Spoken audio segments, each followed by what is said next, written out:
Welcome to the Life CoCreation Podcast. I'm your host, Andrina Tisi. Together, we will explore thoughts, inspirations, and conversations that feed our soul, spark the mind, and nourish the body. Thank you so much for being here to learn and grow, and for walking this journey called life with me.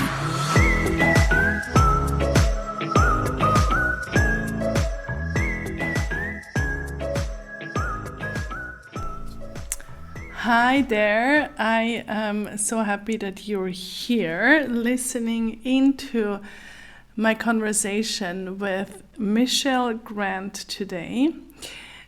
And Michelle and I met a few years ago at a co-working space in Zurich. Michelle is a sustainability expert, and she also says about herself that she's actually not quite sure what her job title is. Whether coach, transformation catalyst, purpose doula, transformation facilitator, educator, or community builder. And from my conversation with her, and I'm sure once you listen in, you will agree that she is all of it and more. We talk about how we are the dreamers and leaders of a sustainable and joyful world, and how we can create this sustainable change for ourselves, our communities, and the planet. The manifesto I'm referring to in our conversation is on Michelle's website, and it's also linked in the show notes. Download it, hang it up, and refer to it. It's really wonderful, and you will notice in our conversation that it really hits home for me. There is a moment where I get quite emotional. We also touch on the Enneagram, and Michelle explains how she incorporates that into her work. And if you want to learn a little bit more about the Enneagram, there is an episode on the podcast. It is in Swiss German, but I will link it in the show notes so you can refer back to that if you're interested in. Before we dive into our conversation, I would like to give you a little bit more background on Michelle. She has worked at the forefront of research, education, and practice for nearly 20 years. She was the founding executive director of the World Food Systems Center at the ETH Zurich, which is a research and education center that tackles complex food and sustainability challenges. And exactly through this work, she became passionate about the question of how we really create and interact with change when trying to build a better world. And then she combined her experience working in sustainability with her training as a leadership coach, yoga and meditation teacher, and Enneagram coach to set up The Grateful. This is a platform that helps women explore new ways of leading to change from the inside out to build both personal and planetary well-being. The Grateful, which is also the name of her book, which she wrote 3 years ago. But it also includes coaching programs, leadership training, a community, and a podcast that all help us explore the interface between purpose and joy as we engage with sustainable change. It was a very meaningful conversation for me, and I hope you will enjoy it as much and will leave inspired to create change for yourself, for your communities and for our planet. Have fun.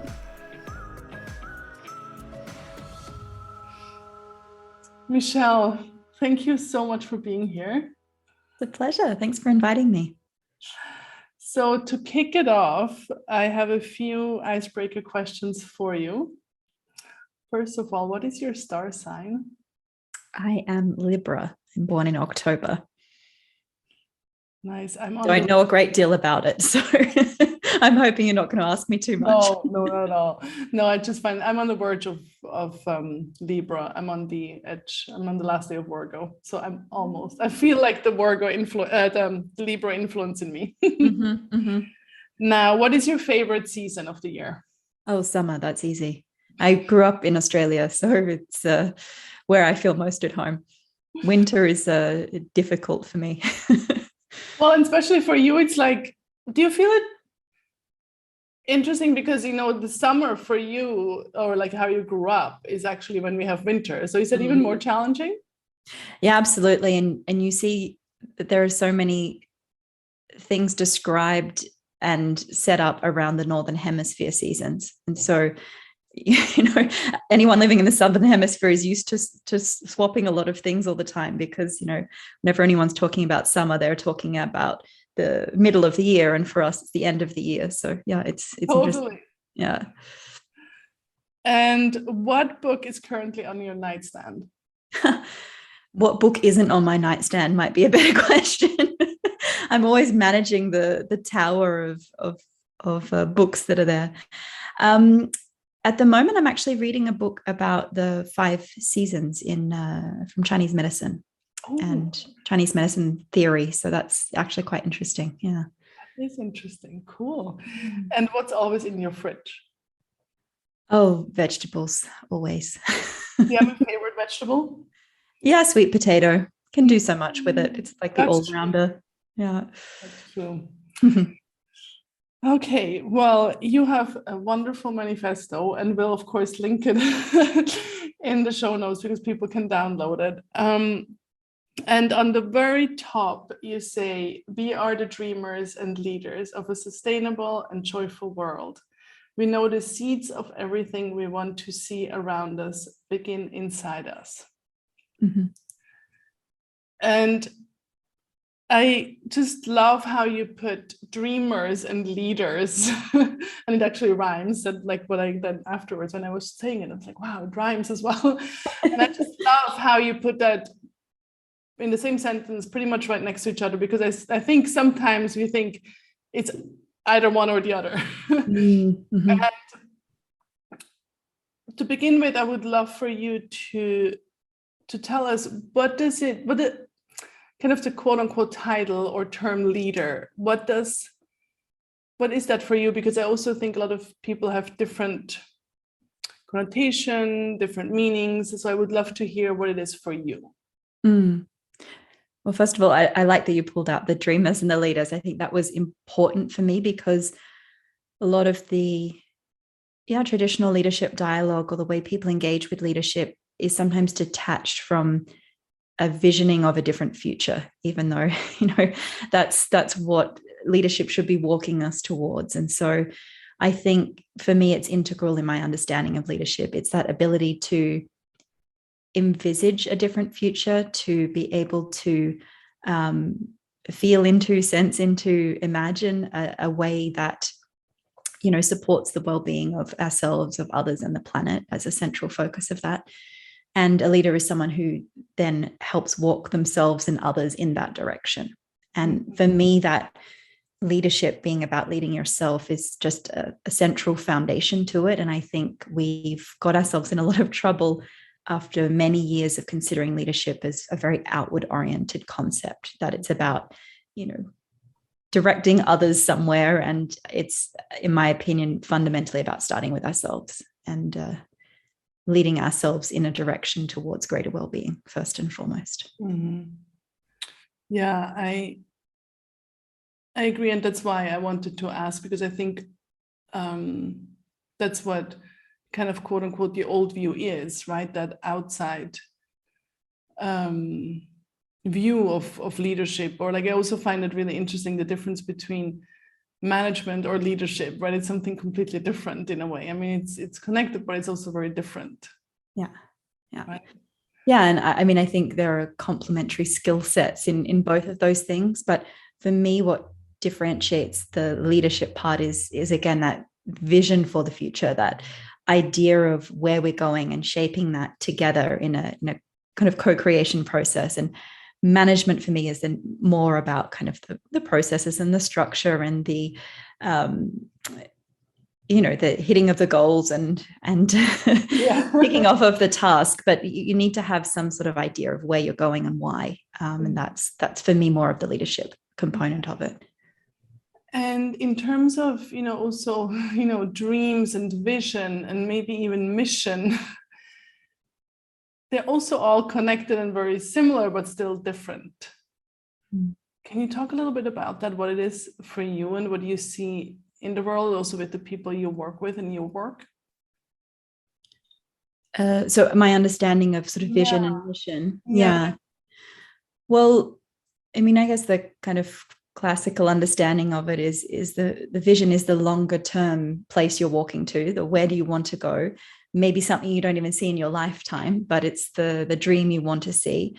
And the mission is like the way you are going to contribute to that. You or your organization more concretely is going to contribute to that.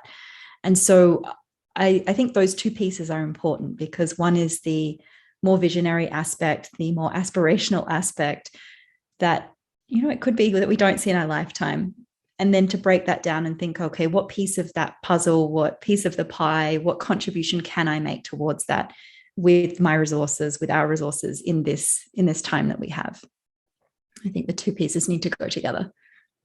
Yeah, and that brings me, of course, to the the $1 million question.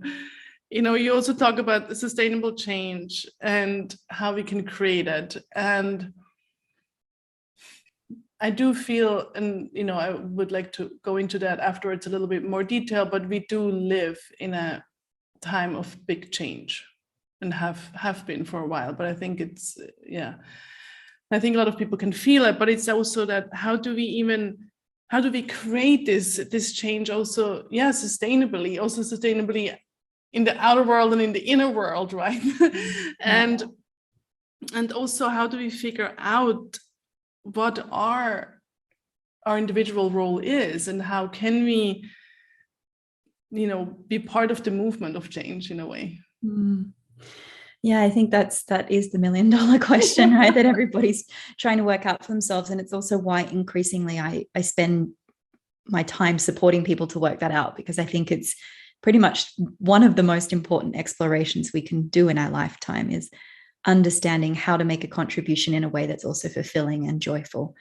And I mean, I got to that from personal experience. I've worked in sustainable development and more recently sustainable food systems for over 20 years. And I spent a lot of time there in conferences talking about how do we tackle these big global challenges and, big international processes and forums and projects, and all of that's important. Yet I also saw in the process the way we were engaging with that change was completely unsustainable personally. Like people were burning themselves out, working so much that, there was kind of nothing left to actually have the energy to envisage something different in the end, kind of getting ourselves really trapped in the status quo. And so for me, that increasingly became an interesting question. Okay, we've got these big challenges. How do we actually create change? Who is leading change at the moment? How could we do that differently? And what does it really mean for me personally? And how can I move away from this place of kind of burning myself out in servitude, and to actually see how joy and fulfillment can be a fuel for my contribution, rather than something that I hope to have on the side one day once I finish tackling these big issues. So I find that a really interesting area. And I also see with the people that I work with, when we're able to move to that place, how much more energized their way of engaging with these challenges can be. It's not all just doom and gloom, but it's kind of moving from working from a place of fear to working from a place of love, which is much more about what do I want to create? What do I want to contribute? And how can I care for myself in that process as a foundation for that work? Yeah.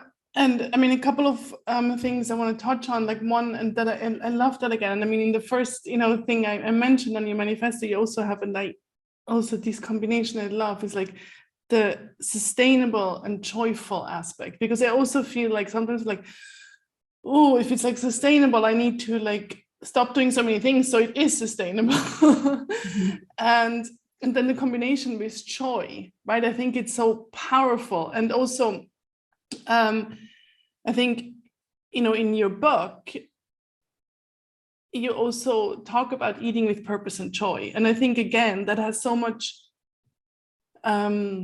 power because it's both. And joy, sustainable and joy. And it's that, it's not the doom and gloom, like you said. However, I do, and I mean, I know for myself, sometimes it gets overwhelming. Like, I'm like, oh my God, the world, where are we going, and all that, and what can I do? And how do we, when we, let's say, like we are in a moment of this overwhelm and maybe even feeling paralyzed because we don't even know what to do. Maybe also from your personal journey and, in your work, kind of like when we're in this moment of like, oh my God, I don't even know what to do. How can we then shift back into this love and joy and feeling of self-empowerment in a way as well? I think that's a great question. I also don't want to give the impression that I never have moments of overwhelm or doom and gloom. I think that that's also a natural part of the human experience. Yes. But I don't want to always be contributing from that place. And so I think it's easy for all of us to feel overwhelmed at the moment. I also have, big waves of it. There's a lot happening in the world. What I try and notice is just becoming very aware of myself and very aware when I'm getting pulled into this place of paralysis or desperation that comes sometimes with overwhelm, and to have some tools in my toolkit that says, okay, the indicators are here. You're in this place of overwhelm, paralysis. What are some of the things in the toolkit that I can use now to help me walk myself to a place that's more grounded, that is able to see some of the things that are still good in the world and actually want to, save them. And I think those tools are different for every person. I think that it really needs to be a personalized journey, but for everybody, tools that help us change our perspective, to really get us away from this place of it's also overwhelming, I can't do anything, and into this place of I have some resources, I have some things to offer. What's a concrete contribution I can make within my own boundaries? And I always find that when I get then into that place of action that's sustainable for me, I start to feel more energized and I start to feel less like, what's the point? It's all going to fall apart anyway. So for me, this idea of, small habits, tiny habits, rituals, small actions, they just become so important in times of overwhelm, because it's through engaging with things in a sustainable way that we can come back into a place of action, a place of empowerment, and a place of connection with others who are also trying to find their way. We tend to isolate ourselves when we feel overwhelmed, and that's sometimes very counterproductive. Yeah, and then the last 2.5 years, have been very isolating. Yeah, right? But also very overwhelming. So I almost feel like we need to also readjust again to not just like stay isolated and to reach out, right? And that actually also brings me into the aspect of co-creation community, which is also a big part what you teach, right? Yeah. And how does that, first of all, how is it for you in your work or in your personal development, and also with the communities you lead or you facilitate? Share a little bit how that looks like, and what magic, what power, what resourcefulness you notice out of that.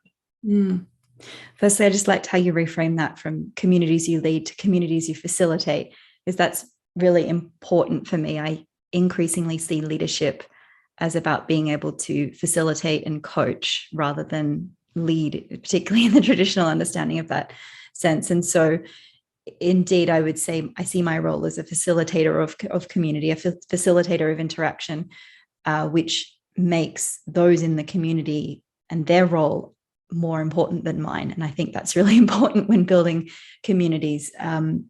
So what's been important for my work in the last couple of years is indeed to bring together people who are in exactly this place that you're describing, really concerned about these big challenges in the world, committed to them personally and professionally, and looking for support on that journey. How can I find a way to engage that's sustainable, but that's also energizing and connecting me to like-minded people? So I run a few different programs, and I also do one-on-one coaching, and all of the people that I work with there have the chance then to join a community together. And that's a space that I facilitate and hold that space, but it's really about how can we come together and support each other? What are the questions we're all grappling with, but often not actually talking about in our families or our professional settings?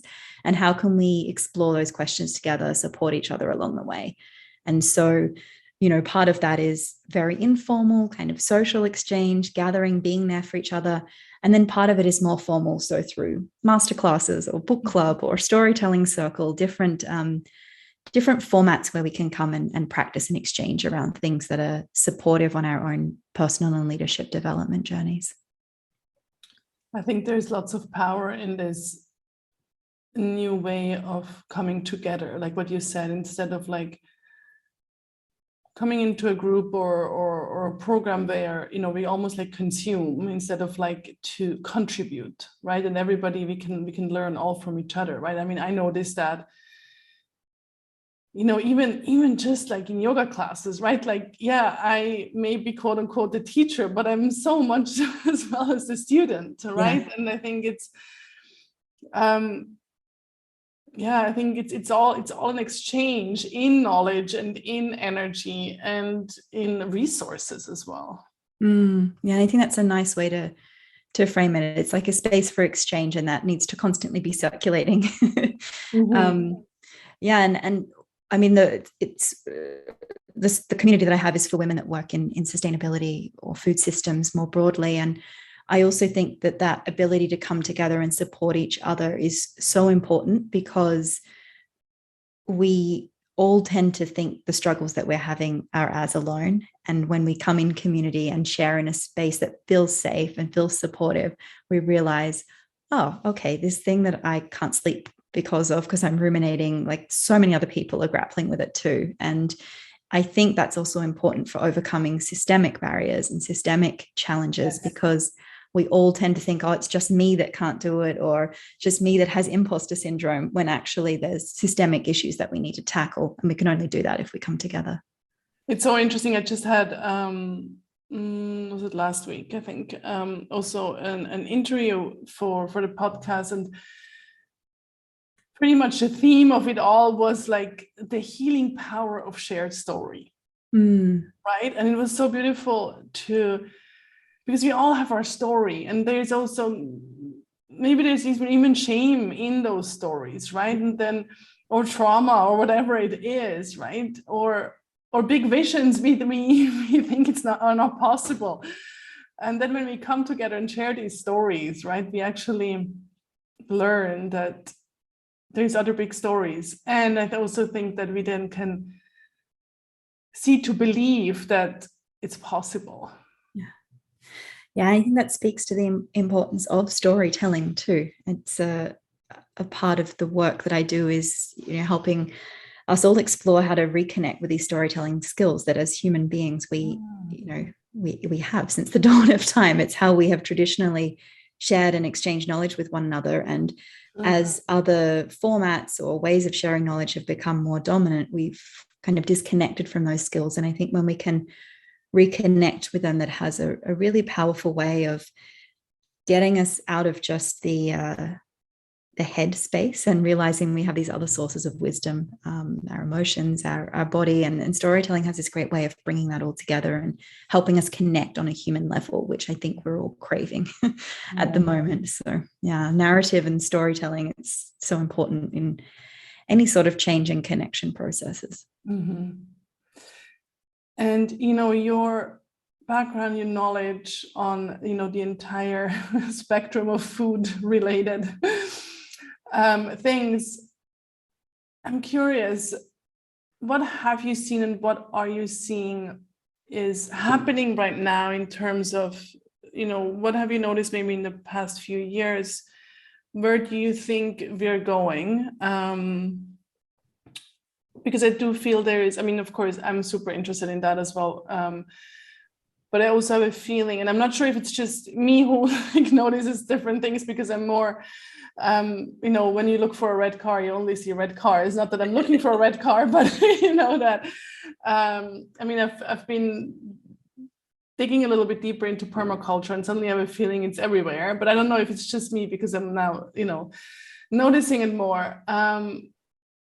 But also, you know, you wrote this wonderful book, which of course you're also going to link to. And, you know, what, you know, and this was 3 years ago, right? Maybe you've also noticed a change since then. And yeah, and, you know, the crystal ball that you have in front of you, where do you see we're going, and what are the challenges and what are the opportunities? Yeah, I wish I had a crystal ball. I don't. I think you asked what's changed in the last 3 years. Mm-hmm. A lot hasn't changed dramatically. And at the same time, we are seeing like a mushrooming of interest and initiatives linking up that I think are gaining momentum. So I started working on the topic of, I worked in the topic more broadly of sustainability and started to focus on food specifically and its role in building a more sustainable world about 10 years ago. Yeah. And at that time, there was not much of an understanding of what is a food system, how important food is in all of these different sustainability challenges, whether it's biodiversity loss or climate change or water usage or the social issues associated with it. And so there's been a massive shift in awareness and interest over that last 10 years. And I would say that's maybe even accelerated in the last 3 years. I think the pandemic made us all question a lot of the systems that we're a part of, just simply by nature of the fact that we kind of had to step out of them, or they collapsed or broke or changed in some way. So food was one that people, as it's our fundamental need, had to engage with differently during this period of isolation and with a lot of value chains collapsing or being disrupted. And so what I feel very optimistic about is the number of people who were starting to rethink the way they engage with this everyday topic. And that might be from a really small thing, like once a week I'm in and eat no meat or cut out meat or whatever, to a really big thing, which I'm also seeing a lot, people coming to me like, I've worked in the past in this field, but I care so much about this topic and now I want to dedicate my professional life to it. And I really care about it. So I think those things are what make me really optimistic, and seeing really cool initiatives from the global level down to very, very local initiatives that are concretely trying to envisage and build a different type of food system. And on the other hand, you know, we do still have a lot of these trends in place, whether that's consolidation or, you know, decreasing diversity in our food system, exploitation of workers. I mean, all of those things are continuing and in some cases getting worse at the same time. So we have this paradox, and holding that paradox, I think, is kind of central to what it is to be human, of these two ends of the spectrum. And, you know, my hope is just that as more and more people start to see the challenges of the dominant system we're in at the moment, that polarity, that opposite approach gets more and more momentum and more interest and finance and support and everything that it needs to take up more space, basically, and contribute more to our current food system. Mm-hmm. Mm-hmm. And you said that you, in terms going back a little bit to the leadership aspect, you work mostly with women in the food industry. Is that correct? Not necessarily the food industry. So I work with women who I would say generally really care about sustainability challenges. Mm-hmm. And many of them work within the food system to try and tackle those challenges. Yeah. So they might be working in agriculture, they might be in research, they might be working in a company, they might be starting their own initiative to rescue vegetables and make tasty products out of them. So it's a really big range of things. Yeah. Beautiful.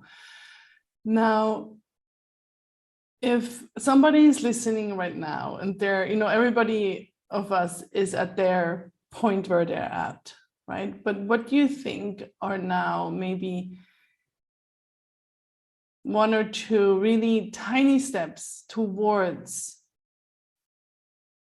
a more sustainable or more sustainability in everyday life that everybody very easily can implement? So sustainability is a huge topic, and there's a lot of areas we could look at under it. The one that I've focused on is food, because I think it has an incredible potential for change. And if we're lucky enough, we eat 3 times a day. So it's a great place to start. I mentioned this small step before. It doesn't feel like a small step for many people, but it can have an incredible impact. And that is, as much as possible, reducing your consumption of animal sourced foods. That doesn't mean becoming completely vegan. It means managing that within your own context, within your own needs, with your own nutritional status, particularly though if you live in a place where you have enough income to be able to source a nutritious diet and diverse diet. You normally have a lot of space to reduce the amount of meat that you're eating or animal products that you're eating. So that for me feels like the lowest hanging fruit. And it can be starting where you are. As you said, that's really important for me. It doesn't have to be turning vegetarian overnight. It can be, 1 day a week where you cut out animal source foods, or the opposite of just trying to focus on what am I bringing in? I'm bringing more diverse vegetables and plant-based products onto my plate.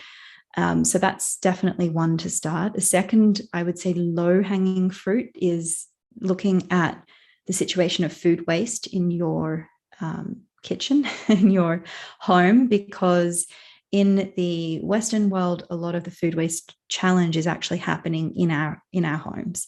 It's where we can immediately start. So that's from making sure that you don't, throw out a lot of food, that you can consume it before the end date, that any vegetable scraps that you have, you're composting them, not throwing them in the bin, looking at creative ways to make dishes out of things that don't look so exciting in the fridge.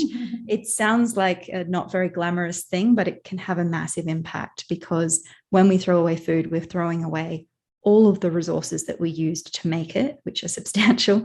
We're wasting the people's time and energy that often under not very easy circumstances made that food.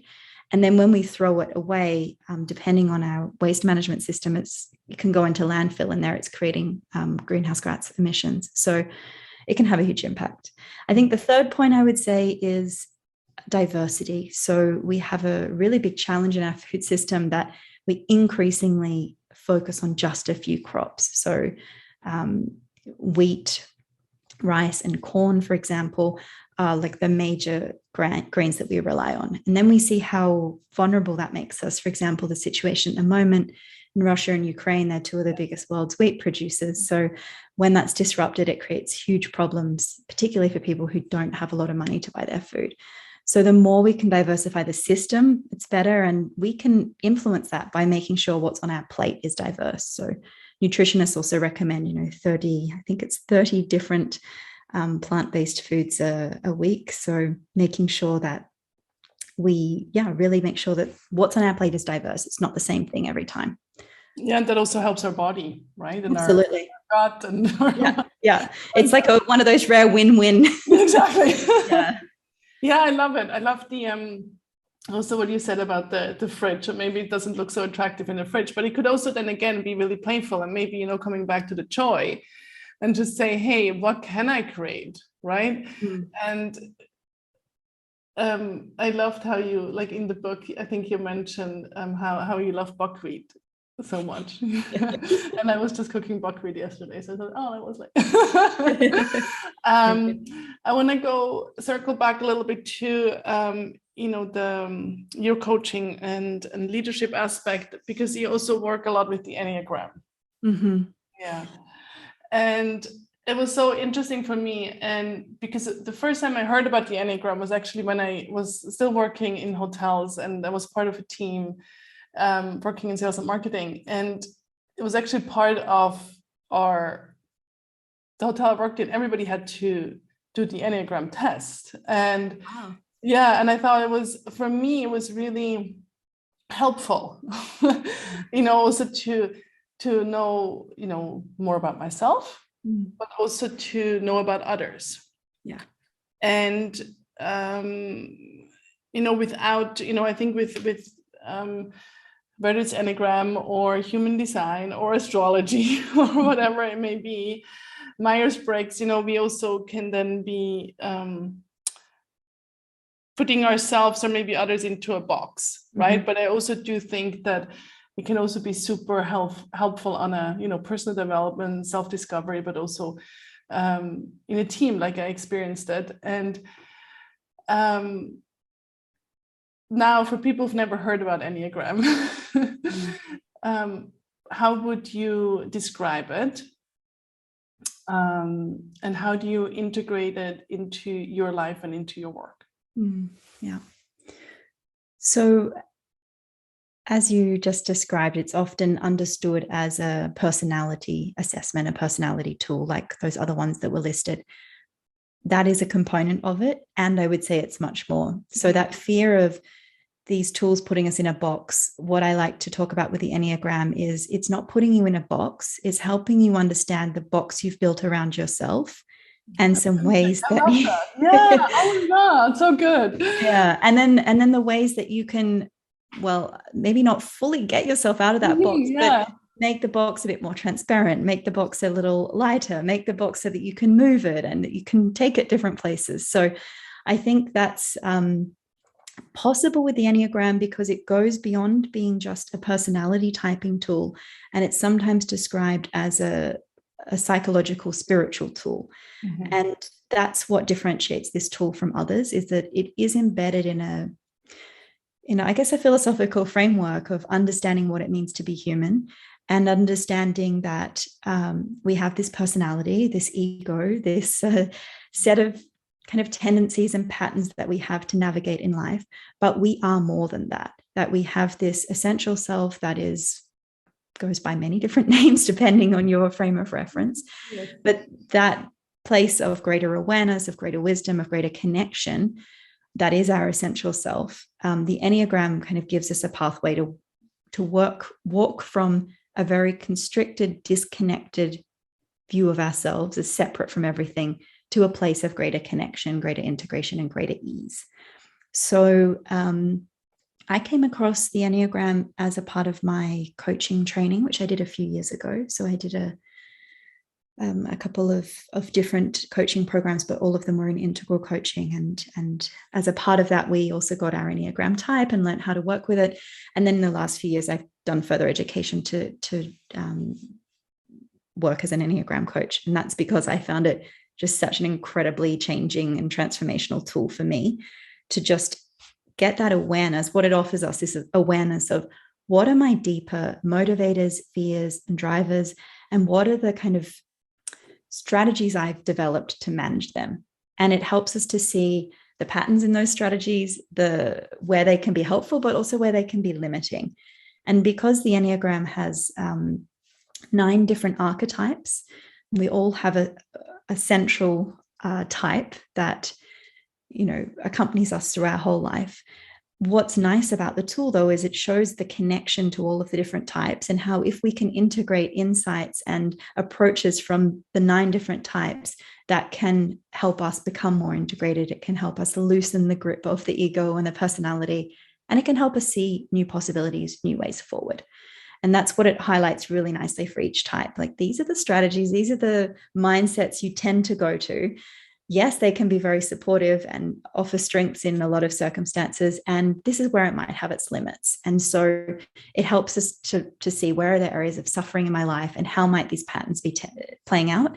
And then what are some pathways out of that? So it's a really nice tool in that it's dynamic. It's not, this is your type and that's your box and stay in it. It's here's a bigger picture of what it means to be human and how we can all kind of integrate these different aspects to find more integration. Oh, you also asked me how I'm working with it with others. So in the one-on-one leadership coaching that I do, I work on an individual basis with people. And then I run a program called Lead the Change, which is a leadership and facilitator training program for women who want to lead sustainable change. And there we work with the Enneagram so that we can understand ourselves better as a leader and how we show up in relation to others, because it gives us great insights into these might be your triggers. This might be where you, react quite strongly. And that can be really helpful to see those patterns playing out with others so that you can also hold space in a way that is understanding of how everyone else is seeing things, which is different to you. And it also gives us greater compassion for ourselves and also for others to understand we're all just humans. We all have these needs. We all have strategies to try and meet them. And that person's strategy might not make any sense to me, but it's making a lot of sense to them. And understanding the Enneagram can kind of help you see that a little bit more clearly. Yeah, I love that compassion part. It definitely gave me compassion. Like when I learned about it, it gave me compassion towards myself. Mm-hmm. And of course, also to my team. I wasn't in a manager or leadership role, but more like even understanding my boss, right? Yeah. And I think, when we understand ourselves and others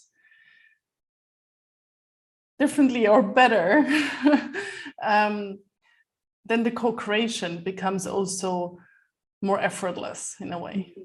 Yeah, absolutely. And I think it's such a helpful tool for exactly that co-creation, because it helps us kind of see the blocks we're putting up for ourselves. It helps us see the blocks others are putting up, and also allows us just space and language to put that on the table. And I think that's really beautiful that you did that as a team, because it can be an incredible tool to help you understand and have compassion for each other and how to best work together. Yeah, absolutely.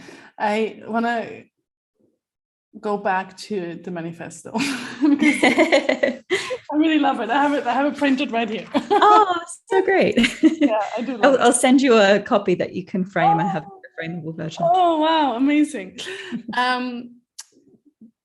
There's many things that jump out, but one thing I want to read. We build pathways to connect the disconnected, integrate the diverse, and weave in the feminine. We learn to deeply know ourselves, peeling back the layers to reveal the gifts we have for the world. This almost makes me cry. Oh, it's so nice watching you read it and have that impact. Oh my God, I really do have tears in my eyes. I think it's so beautiful. May I ask what it's triggering inside of you? I think it has such a softness, self-compassion, and still so much power in it. Is there one word in particular that is touching you? It's a good question. Well, I like the connected, disconnected, right? This I find is beautiful, right? Weave it back in, and you even say weave it in. And then I do think the weave in the feminine, I think that's also hitting really strongly home for me, right? I noticed you paused when you said that part. Yeah. So I don't even know what my question is to that. I just wanted to share that and how I just find it so meaningful, and just simply thank you for putting this out. And I don't know, before we really close up, I mean, I did kind of my closing speech here with my tears in my eyes, but I want to give it back to you. Like, is there anything else that we didn't touch on that you think is, that you want to give to the listeners? Yes. So I ask people this question on my podcast too, and now I see how hard it is to be on the receiving end. But I think it's a very good question. So all I can share is what's coming up for me at the moment, and that was as a result of a coaching call I just got off before this, how so often what feels heavy for us to carry on our own is also what so many other people are carrying. And I think the more that we can open space to be vulnerable and to share that with one another and to show up in our humanity in all of the different spaces that we occupy, the more I think we're going to be able to tackle these big challenges we've been talking about, but also find a way to do it that feels human and feels sustainable and feels fulfilling for us. So I guess if any of these topics, as you've been listening, do hit a chord with you, is to think about how I can seek out community or just people that I can share this with more openly, rather than feeling like we have to, just listen to the podcast on our own and stay with these topics feeling like they're ours alone to carry. That was what's coming up right now. Love it. Thank you so much, Michelle, for your time, for all that you do. Thank you. Thank you. Thank you. Thank you. Thank you for holding space for these conversations. It was really a pleasure to be here. Thank you, Michelle, so much. I am truly so inspired by what you shared. And everybody, go look up Michelle at thegrateful.com, on her Instagram, listen to her podcast, go and buy her book. I will link everything in the show notes. Her 2 program, Be the Change and Lead the Change, have both a wait list you can put yourself on, so do that. And her book, The Grateful, which has 70 vegetarian and plant-based recipes, I can highly recommend. And hop over and listen to her podcast. If you enjoyed this episode, please head over to iTunes and Spotify, hit those magic 5 stars, and maybe take 10 seconds to write a review. That really helps the podcast, myself, and also my guests to get visibility and be noticed, so that we can all curate our life together as the artists that we are. Thank you for being here. And if you have any questions for myself or for Michelle, feel free to message us. Thank you.